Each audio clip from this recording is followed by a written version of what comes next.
walkthrough, playthrough, review, anything like that. It's just me playing the game badly so you can see what it looks like. Hello, it's the Friday Talkie, only it's not Friday, it's the Sinclair t-shirt. Just gotta, I don't know why I want to show you that, you've seen it before, but whatever. Yeah, it's Thursday. I'm trying to get this done early so I can upload it tonight, so you're not waiting until like 9 or 10 o'clock on a Friday night. Usually I don't do it on a Thursday because I haven't got a clue what I'm going to talk about, but I was inspired today by a couple of videos that I have seen this week, all kind of slightly related. What is this topic then? It is having a YouTube channel. I watched a video today. I can't even remember who it was by.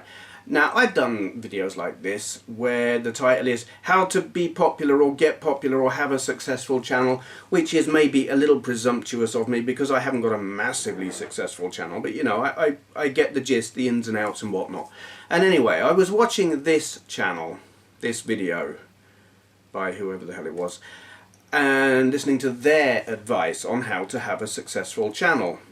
And I found myself actually really quite disagreeing with what they were saying, because in their view you absolutely had to have a high quality, and this was referring to doing gameplay videos. They said you have to have a high quality capture device, you have to have a high quality mic. And I sat there and thought, bollocks, because I don't believe that's true.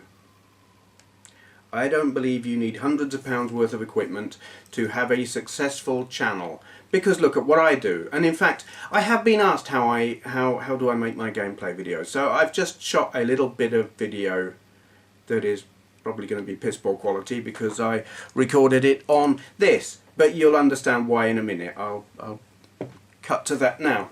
Okay, this is a brief demonstration of how I record gameplay videos, because I have been asked on occasion.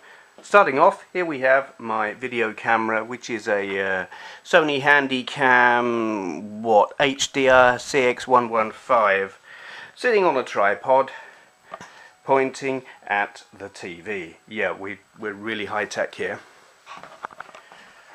Normally I would have the curtains shut, but I've got them open right now just so I can see what I'm doing. We'll put the thing into a game. First one I'll do, probably, whatever that is. There we go, chopper command. And this is going to be tricky, getting the brightness right on this camera. I basically zoom it in until whatever is on the TV screen is filling the viewfinder here. Then I flick through the menu. I put focus onto manual, well in fact I put it onto auto first to let it will autofocus, then I stick it on manual and flick through until I get, it's not doing it at the moment, sometimes I have to flick it auto, adjust things a little bit and flick it onto manual. 1.3 meters, that's what I want on there. Then I go to white balance, I put it on outdoor, and then I go to exposure manual and bring that down just a little bit. Bringing the exposure down is what makes all the difference between being overexposed, underexposed, and many people who've done the whole recording the TV with the camera will find that colours get washed out on high contrast games, and that still happens an amount on here, but with a halfway decent camera, if you knock the exposure down a little bit, you can get some reasonable colour on there. And then basically I hit record and play the game badly so you can see what it looks like. And there's no fancy anything, you know, you got the sound coming out of the telly, and recorded by the mic in the front of the camera. I sit here just behind the camera. Where I'm sitting now holding this camera is where I sit while I'm playing the game. I wouldn't normally be holding this camera. I would be holding the joypad or the TV boy or whatever, and I would be playing the game at this distance, talking and playing and basically being kind of crap. But that's how I do it, and the results are, well, what you'll have seen and are familiar with by now.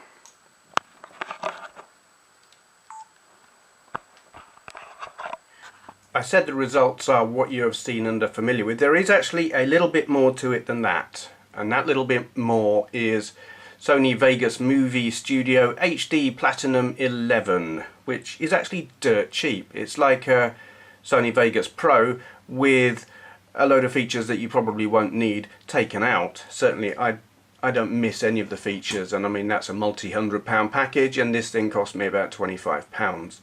So when I've recorded my footage off of the TV, I dump it into Vegas, and I only do a couple of things to it. I go down to the audio bit, and I go for smooth and enhance and equalization. I do this on every video that I use this camera for when I'm sitting at the distance that I was sitting when recording this. I go to the equalizer, knock the mid-range down to 2.6, and I do the smooth and enhance thing and knock that down to -3.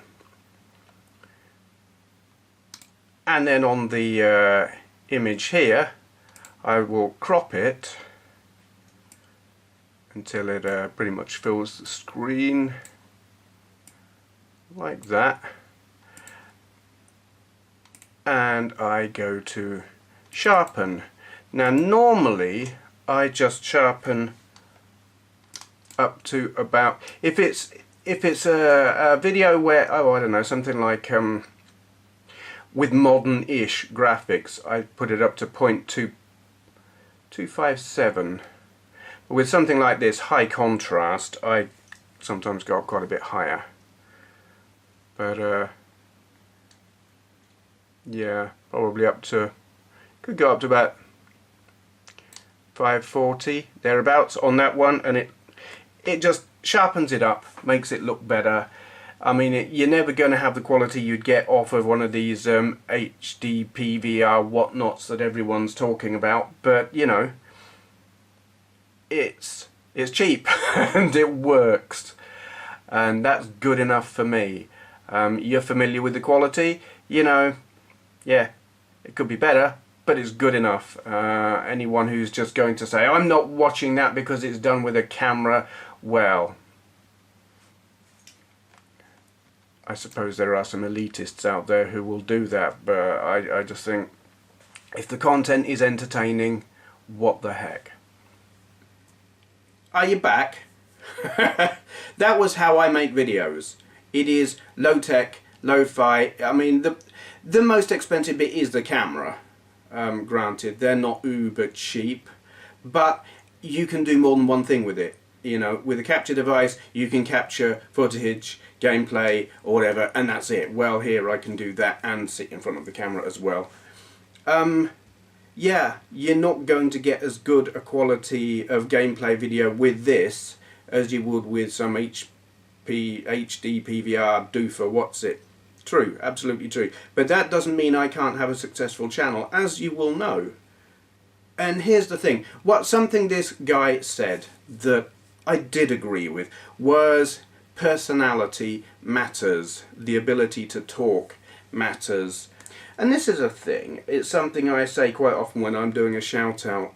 I mostly watch gameplay videos, and the personality of the person matters to me actually vastly more than the game they're playing. I've watched, oh, I don't know, I've watched some really diabolical games, but you know, the people playing them have been entertaining, so it's great. And I mean, I think that works. I think that works for a lot of people, because God knows I've played some god-awful games on this channel, especially recently. But I mean, when you're watching a video, how good the game is doesn't really matter unless the only thing you're interested in is the game.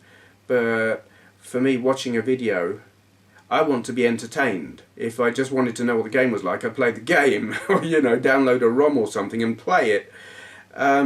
But no, I watch gameplay on YouTube to be entertained. And that is the thing. That is something you can't buy. Yeah, you can buy absolutely uber expensive equipment and get the very best quality video footage and audio quality and all of that lot.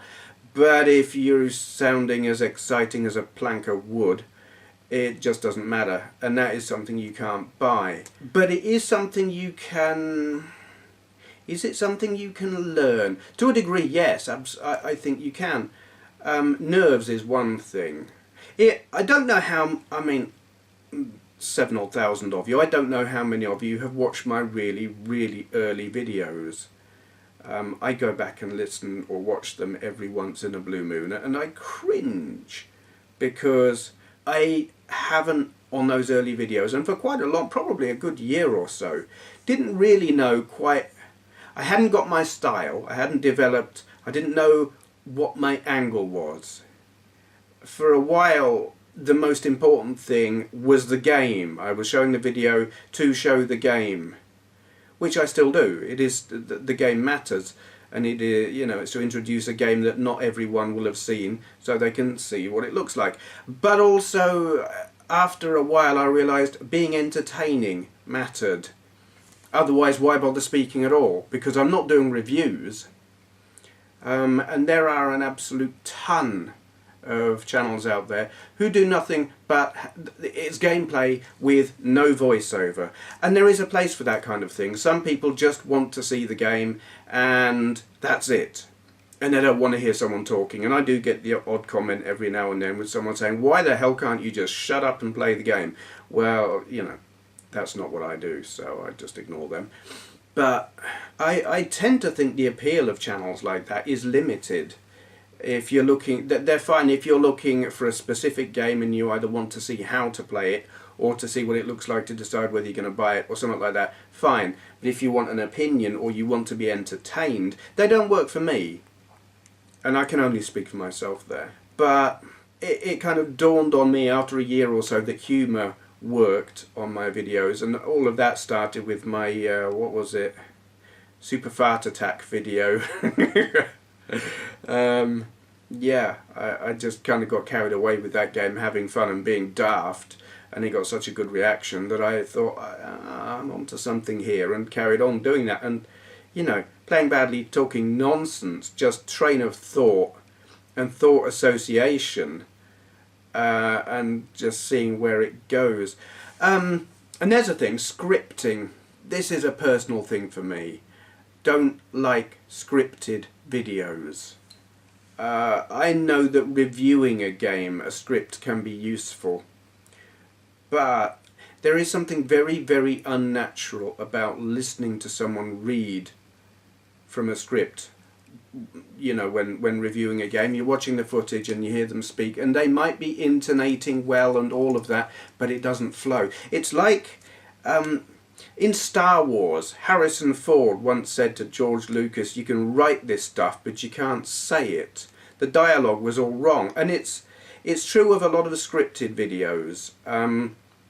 Some people can be very good writers. They can get all of the information and put it down on paper, but they don't write in the way that they speak. And so then when they read it back, it sounds really awkward. And that's not actually, to me, not fun to listen to. There are channels who do have a knack for scripting and can write a script and say it, and it does sound, it works. But to my mind, not that many. That's a skill and a talent. Certainly one I don't have, which is why I never use a script. I do sometimes write notes.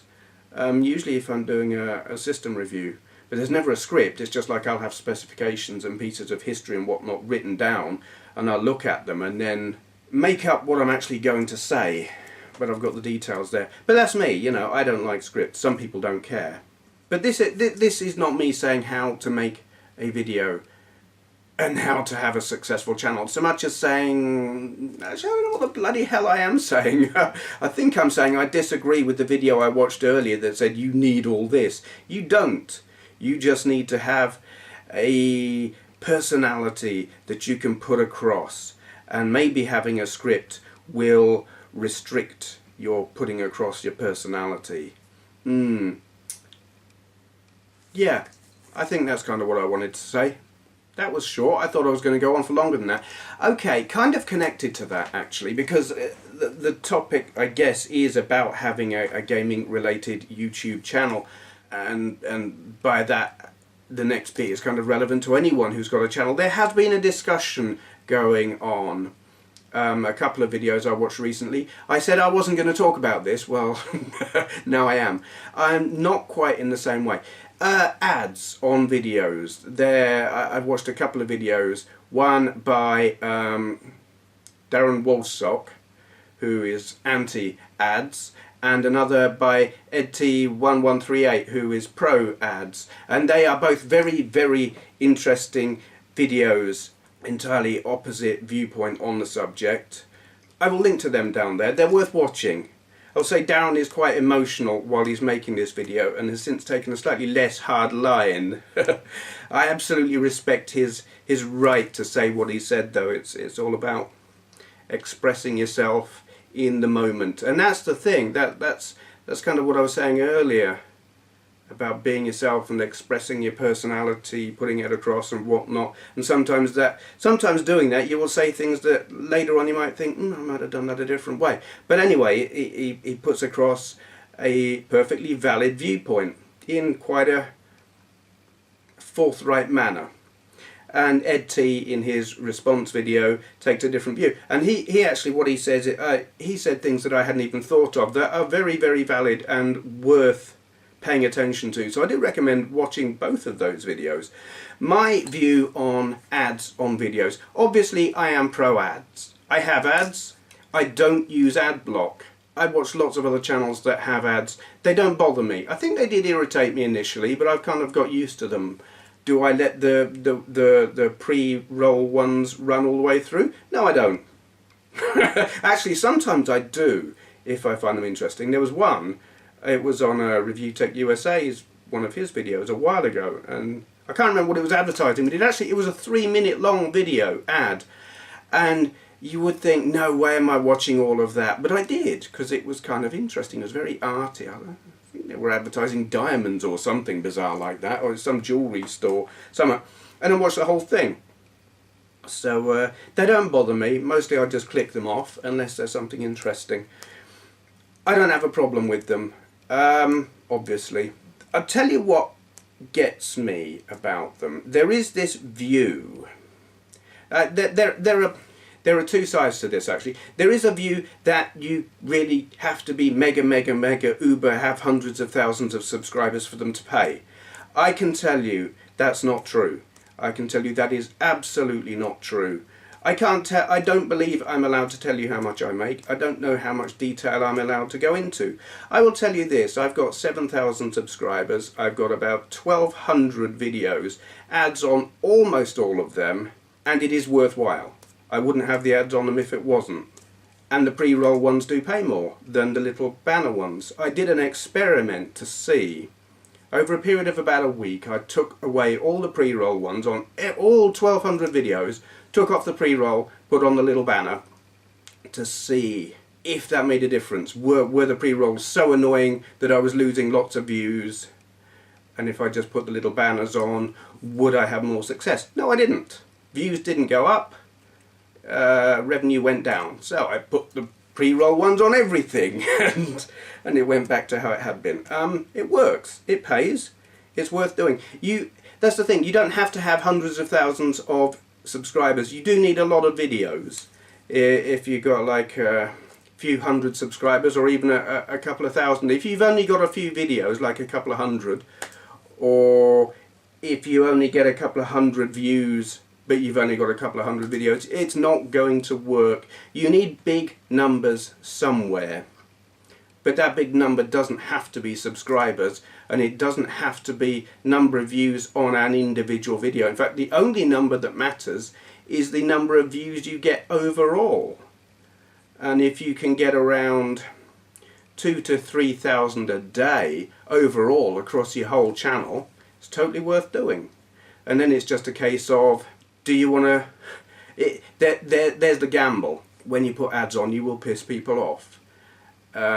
Is your content good enough that people will still come back and watch while you've got ads there? And the only way you can find out that is by putting them on. And if everyone suddenly goes away and stops watching, well, obviously they don't think it's good enough. I lost people, but I kept a load of people, and for me it was worthwhile. Not going to get rich off it, not at this rate, but you know, it's enough to be worth doing. That is my take on that, because it is a myth that you can't make anything, that you've got to be enormously YouTube famous to make anything. It's a myth. It is simply not true. You just got to put in the time, the effort, have the big numbers in terms of overall views over the whole of your channel. If you can do that, it's worth it. Possibly moving on, that's all I've got to talk about today on like Thursday. I might have more later. So I'll shut up now and edit this and then see if I can come up with something better to talk about in a bit. Hello, I'm back again. It now is Friday. I'm really glad I did most of this video yesterday because I got a stinking cold and I'm all bunged up.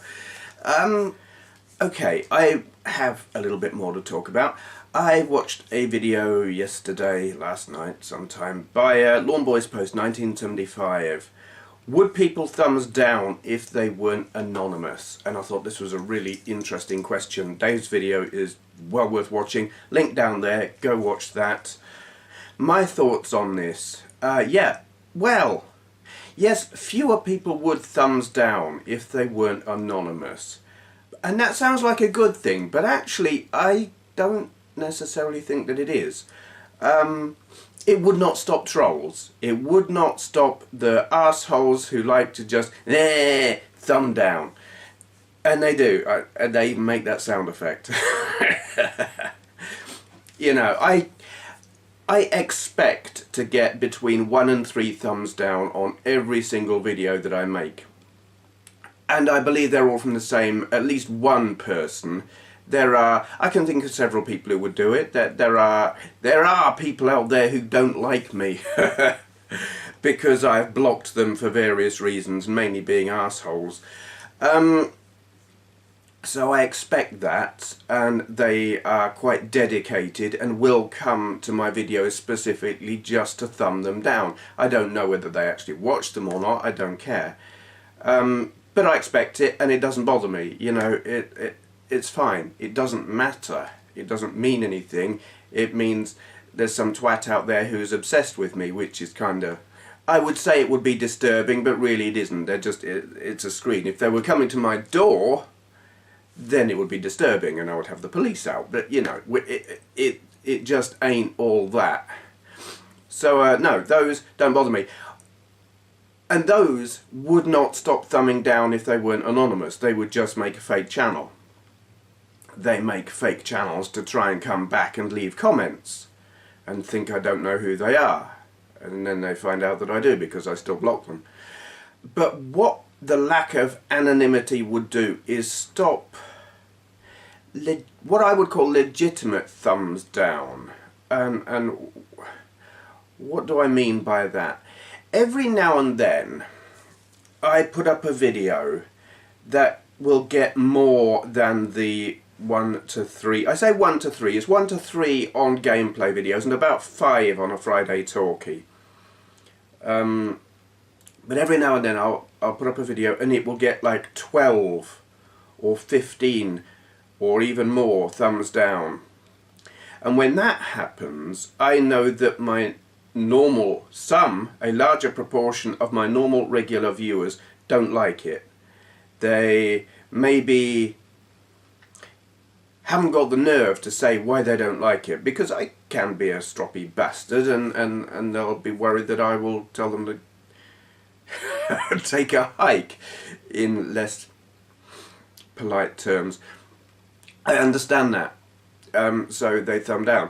But it stings a bit to get a whole load of thumbs down. You're like, ouch. When you've put in time or effort, or maybe haven't. It does sting a bit, but it's useful. It's a way of assessing what actually goes down well. with the audience. You know, if a whole load of thumbs down come along, you know that something, you haven't necessarily done something wrong. It would be easy to actually say, yeah, well, they just don't get my sense of humour. And sometimes that is the case, which isn't the same as saying they're wrong, they got it wrong, they didn't understand, because they didn't understand it, they're at fault. No, no, absolutely not. The audience is not at fault if they don't understand my sense of humour. But that doesn't mean I'm not at fault either, or am at fault. That's the thing, there is no fault. What it means is this thing that I did didn't go across in the way that I'd intended because whatever, my sense of humour is obscure or whatever. It just means it didn't work. And that doesn't necessarily even have to matter, because I know that sometimes I do things that are a bit... I think they're funny and others don't. But then some people, the people who get my sense of humour, think it's absolutely hysterical. And it's a balancing act. It comes down to, do you care? Do I care? Does it matter? And that's the choice. That's a choice for whoever's making the video. In this case, me. Sometimes it stings. Sometimes it doesn't matter. But it's worth knowing. It is worth knowing if something isn't going over well, because then I can make an informed decision on whether or not to do that again. I have learned that playing a popular game that I don't necessarily like and doing deadpan humour while recording it doesn't go down well. I have learned that. And I try not to do it so much. Yeah, and just generally being negative. Sometimes you're going to feel strongly on a subject and think, bollocks to that, I'm going to rip this to pieces. And to hell with the consequences and whether people like it or not, you know. But it's knowing that being negative will get a negative reaction very often. So in that sense, I think having anonymous thumbs down is good. It allows you to be informed, because non-troll people will thumb something down if they don't like it. And that matters, I think. You just got to have a troll filter in your head and know at what level is it not just twats who are thumbing down for the hell of it, and people actually trying to send a message who maybe don't want to stand up and say what they don't like. It's preferable when they do, but I understand why they don't, especially when they're talking to a grumpy bastard like me. Yeah, that is my thought on that. Yeah, it can be a trolling tool. You can get like a troll or a group of trolls with multiple accounts who will just sit there and thumb down, thumb down, thumb down and try and fuck things up for you. But at the end of the day, your popularity of your video isn't affected by thumbs down. It doesn't affect you. So,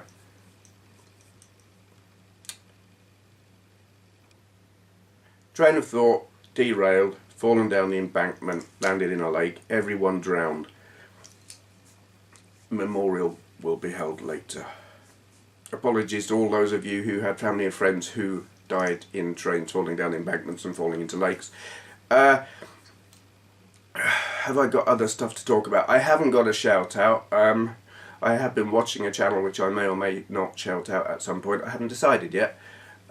So I'm not going to do that one yet, and I've only been watching that one. Can you tell I've got a cold? I can't think. Brain hurts.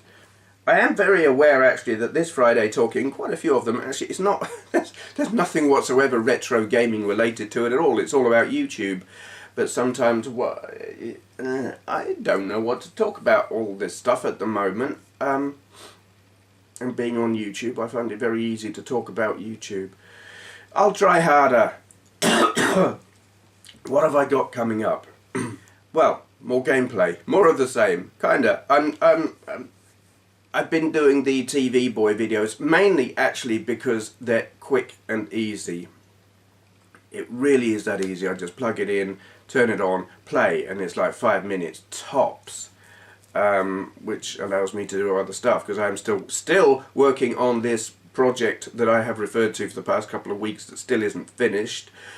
I haven't actually got a lot of work done on that this week. I thought I could get it done in a day, and then it's like, yeah, 2 weeks later. Not happened yet. It is going to happen. It will be done. Other stuff, yeah, the doing videos to reply to comments is working brilliantly. I will talk more about that in the next video where I reply to comments, but it is working. I'm enjoying doing it. People seem to be enjoying watching it. Since I've started adding a list of names of the people who I reply to with the times at the start, that has gone down well. So there'll be more of that. Don't know what else really. I'm waiting for a game to arrive. It's not very often I actually buy a game, especially at the moment with Christmas coming up. But I bought a game off of eBay this week that is it's a Japanese import, and I have never bought a Japanese import before for the Sega Saturn. And I have one of those Chinese rip-off action replay cartridges in my Saturn, which should allow it to play foreign games. And I bought this game to find out if it would, because it was one I loved the arcade game and wanted to play a home version of it for ages, and it's only out in Japan. I'm not telling you what it is, you can sit and guess. But yeah, if it works, then I may buy more Japanese imports for the Saturn. There are some I've got in mind that I would like to get, but I've never actually had the opportunity to find out if that cartridge works on the foreign stuff or not. I know it's got the memory, it's got the storage save, game save backup thing on it. It's got the extra memory to play bigger, is it one of the Marvel games or something? I haven't had the opportunity to try that out. God, I'm losing my voice. But I'll see if it works on this Japanese import when it arrives. Okay, I'm going to go now because talking is hurting. I'm dying. I'm not, but... right, going now. Thank you for watching.